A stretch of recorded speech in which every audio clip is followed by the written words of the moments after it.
আলাইকুম প্রিয় শিক্ষার্থীবৃন্দ, তোমরা কেমন আছো? আশা করি ভালো আছো। আজকে আমরা সমাজকর্ম প্রথম পত্রের একাদশ শ্রেণীর পরিবর্তিত সিলেবাস অনুযায়ী আমরা ষষ্ঠ অধ্যায় পড়ছিলাম। সেখান থেকে আমরা আজকে আলোচনা করব ব্যক্তি সমাজকর্ম আলোচনা করছিলাম। তো আজকের আলোচ্য বিষয় ব্যক্তি সমাজকর্মের নীতিমালা। তাহলে ব্যক্তি সমাজকর্মটা কি আমি আরেকবার বলে তারপর আমরা ব্যক্তি সমাজকর্মের নীতিমালা যাচ্ছি। আসলে ব্যক্তি একজন সমস্যাগ্রস্ত ব্যক্তির কথাই এখানে বলা হয়েছে। আমি পড়িয়েছিলাম ব্যক্তি সমাজকর্ম কী বা কাকে বলে। সেখানে আমি বলেছিলাম যে ব্যক্তি সমাজকর্ম বলতে এমন এক সাহায্যকারী প্রক্রিয়াকে বোঝায়, অনেক মনোযোগ দিয়ে বুঝবে।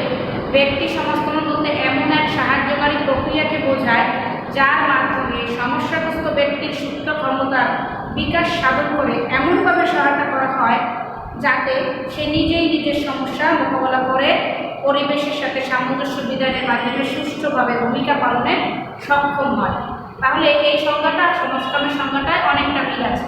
শুধু এখানে বলা হয়েছে যে ব্যক্তি সমাজকর্ম পদ্ধতি এক সাহায্যকারী প্রক্রিয়া। সেই প্রক্রিয়াটাই আমাদের ব্যক্তিকে যে সহায়তা করে এবং ব্যক্তি কেমনভাবে সহায়তা করবে ব্যক্তি সমাজকর্ম পদ্ধতি, ব্যক্তি নিজের সম্পদের ও সামর্থ্যের ভিত্তিতে নিজের সুপ্ত ক্ষমতার বিকাশের মাধ্যমে সমস্যার সমাধান নিজেই করে সমাজে তার সুষ্ঠুভাবে ভূমিকা পালন করতে তাকে নিজেই সক্ষম হয়ে ওঠে। আমি ব্যক্তি সমাজকর্ম আর কিছুই বলবো না। এখান থেকে আমরা চলে যাবো ব্যক্তি সমাজকর্মের কতগুলো উপাদান পড়িয়েছিলাম। এখন আমরা দেখবো এর নীতিমালা। ব্যক্তি সমাজকর্মের নীতিমালা। সমাজকর্মী সমস্যাগ্রস্ত, খেয়াল করো, সমস্যাগ্রস্তের সমস্যার সমাধানের ক্ষেত্রে কতগুলো নীতি মেনে চলে। এটা আমরা পার্সোনালি ব্যক্তিগত জীবনেও আমরা আপনার নীতির কথা ভাবি। আমরা প্রতিটা ব্যক্তি কিছু নীতি নিয়েই জীবনযাপন করি। কেউ বুঝতে পারি, কেউ বুঝতে পারি না। কারো মানে চলার বলার ধরন ভঙ্গিমায়ের মধ্যে এবং তার নৈতিকতা এই সব কিছুর মধ্যে আমরা কিছু নীতি মেনেই চলি। ঠিক একই রকমভাবে ব্যক্তি সমাজকর্ম কতগুলো নীতি মেনে চলে, সেই নীতির সহায়তা নিয়েই কাজ করে। ব্যক্তি সমাজকর্ম পদ্ধতিতে এগুলোকে এই সমাজকর্মের নীতিমালা বলা হয়। তাহলে আমরা দেখব সমস্যাগ্রস্ত ব্যক্তিকে সেবাদানের সকল অবস্থায় প্রথম থেকে এসব নীতিমালা অপরিহার্য ও গুরুত্বপূর্ণ। তাহলে প্রথম থেকে আমি গত ক্লাসে এই বিষয়টি আলোচনা করার সময় একটি উদাহরণ দিয়েছিলাম যে একটি এতিম বাচ্চাকে এতিমখানায় নিয়ে আসা হয়েছে। সেই উদাহরণটাই সাথে মিল রেখে যদি তোমরা ক্লাসটাকে একটু মনোযোগ দিয়ে খেয়াল করো, আগের উদাহরণটা যেখানে বলা হয়েছিল যে এতিম বাচ্চাটাকে একটা আজিমপুর সরকারি ম্যাটারনিটি থেকে একটি এতিম বাচ্চাকে এতিমখানায় রাখার জন্য, তার রক্ষণাবেক্ষণ দেখাশোনার জন্য পাঠানো হয়েছিল। শিশুটিকে নিয়ে একজন ম্যাটারনিটি থেকে যে সব অফিসার এসছেন এতিমখানায় সমাজসেবা অফিসারের কাছে দিচ্ছেন, তাহলে এই সমাজসেবা অফিসারই হবেন, উনি হবেন সমাজকর্মী। এক্ষেত্রে শিশুটিকে সে কীভাবে গ্রহণ করবে, আমরা কী করছি আবার মনোযোগ দিব, ব্যক্তি সমাজকর্মের নীতিমালা।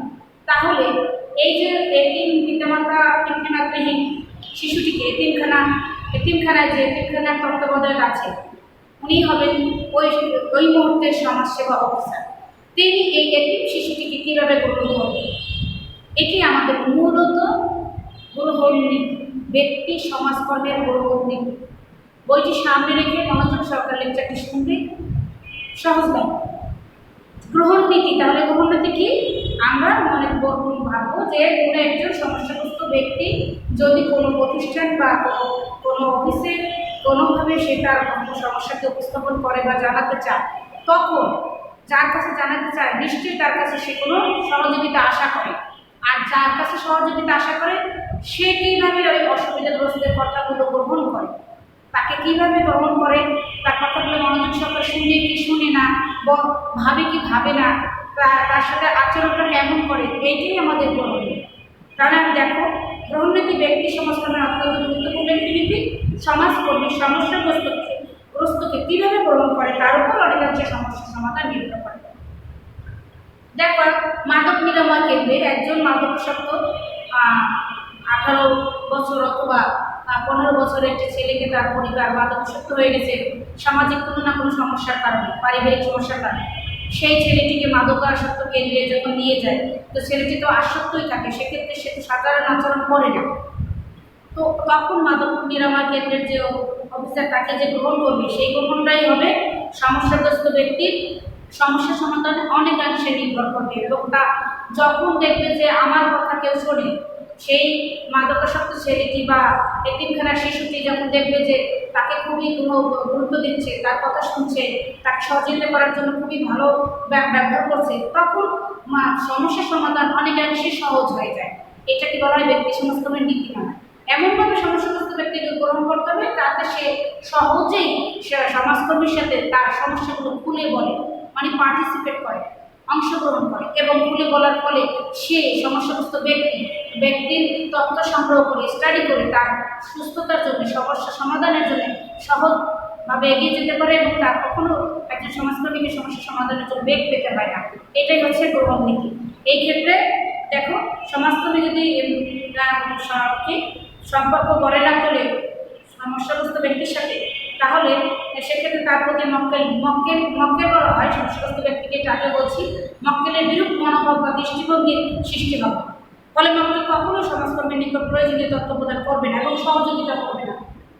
যদি একজন সমাজসেবা অফিসার যিনি অনেক স্যালারি পায়, বেতন পায়, এক্ষেত্রে সে যদি চেয়ারে বসে আছেন, সে একটা সমাজসেবা অফিস পরিচালনা করতেছে, যেমন ঢাকা শহরের সব ধরনের বা সারা বাংলাদেশেরই সরকারি সব ধরনের মেডিকেলগুলোতেই সমাজসেবা বিভাগ আছে।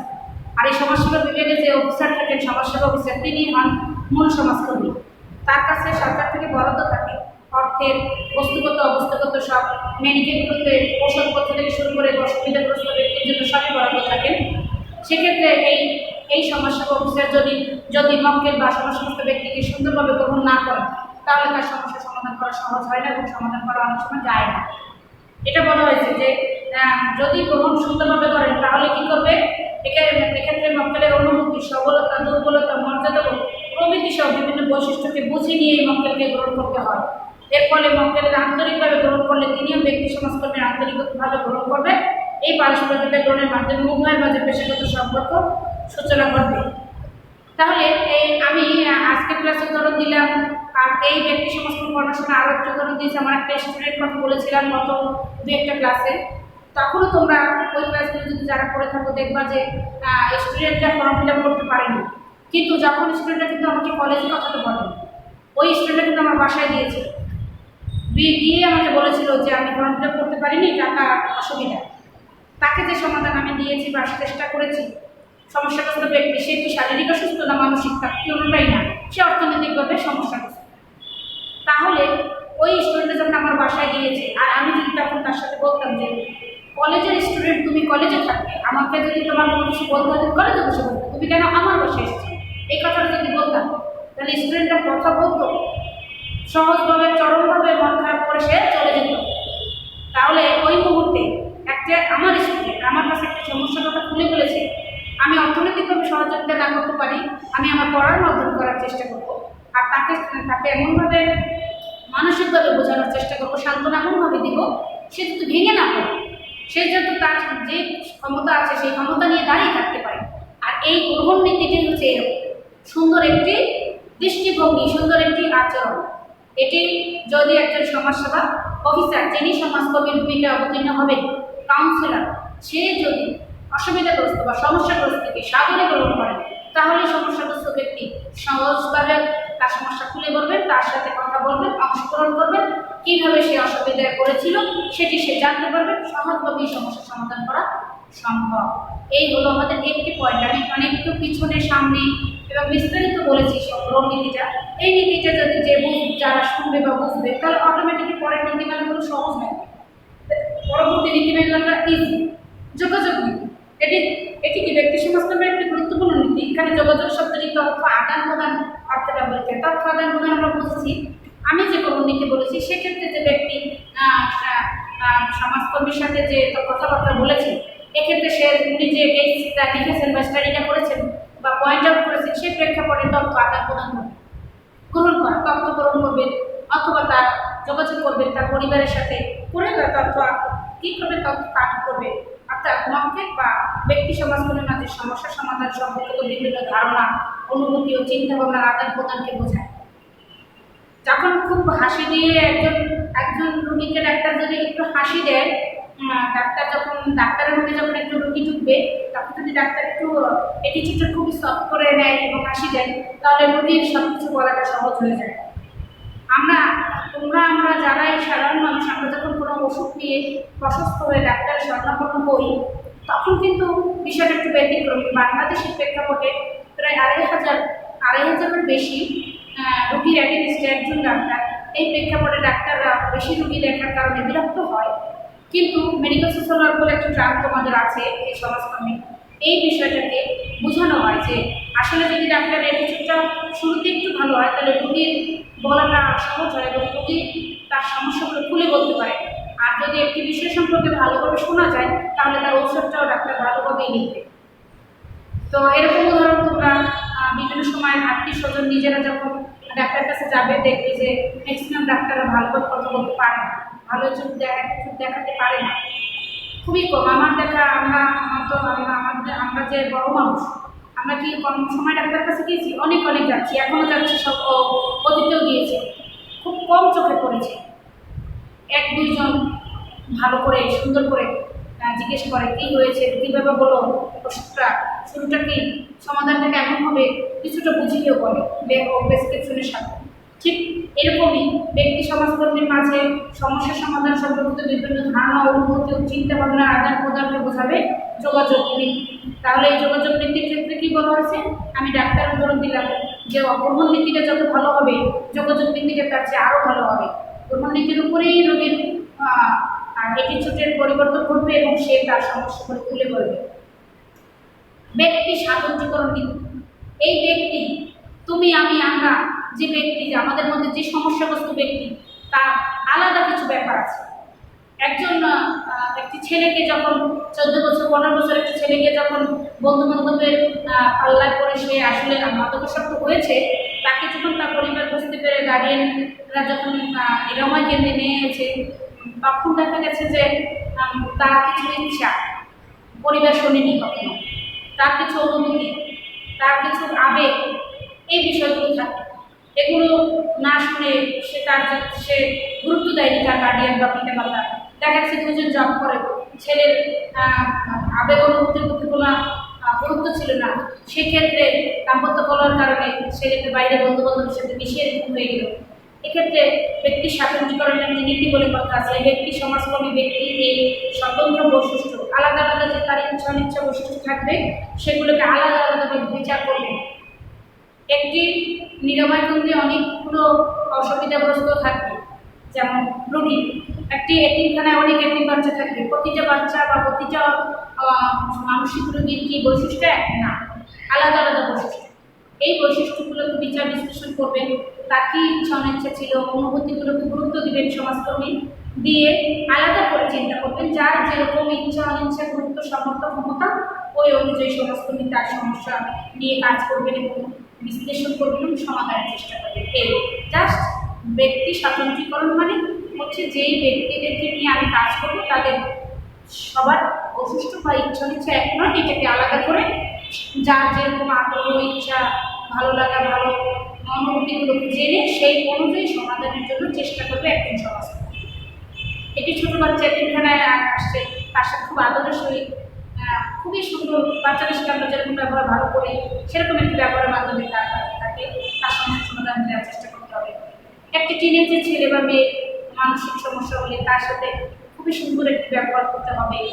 সে ব্যবহার যে এই বয়সে সে যে ব্যবহার করার যোগ্য সেই ব্যবহার করবো আমরা, তাহলে সে খুশি হয়ে যাবে এবং সে তার পিছনে যে আঘাত পেয়েছিল, যার কারণে সে অসুস্থ হয়ে গিয়েছে, সেটা সে ভুলে যাবে এবং সে আবার সামনের দিকে সুন্দর জীবনের দিকে ধাবিত হবে। ঠিক একইভাবে আর বেশি তো পয়েন্ট আলোচনা করা হয়। অংশগ্রহণ নীতি, যেটা আমি গ্রহণ নীতি, যোগাযোগ নীতির মধ্যে যেভাবে পার্টিসিপেট করেছিল সেইভাবে অংশগ্রহণ বলে আরেকটি নীতি আছে। যদি সমাজকর্মী অসুবিধাগ্রস্ত রোগীকে সাদরে গ্রহণ করে, তাহলে সে তার সাথে পার্টিসিপেটটা ভালোভাবে করে। পার্টিসিপেশন জিনিসটা গুরুত্বপূর্ণ। যা সুন্দর করে সে কথা বলেছে, রোগীও তার উত্তরগুলো সুন্দর করে দিয়েছে। এই যে একটা অংশগ্রহণ, এই অংশগ্রহণ নীতিটা একটি গুরুত্বপূর্ণ ব্যক্তি সমাজকর্মী নীতি। অংশগ্রহণ নীতি যদি সুন্দর হয়, তাহলে ব্যক্তির সমস্যা সমাধান করা সহজ হয়। আত্মনিয়ন্ত্রণ নীতি। আত্মনিয়ন্ত্রণ নীতি ও ব্যক্তি সমাজকরণ আরেকটি নীতি। এখানে মক্কেল স্বাধীন পছন্দ সিদ্ধান্ত গ্রহণের স্বীকৃতি প্রদান করে।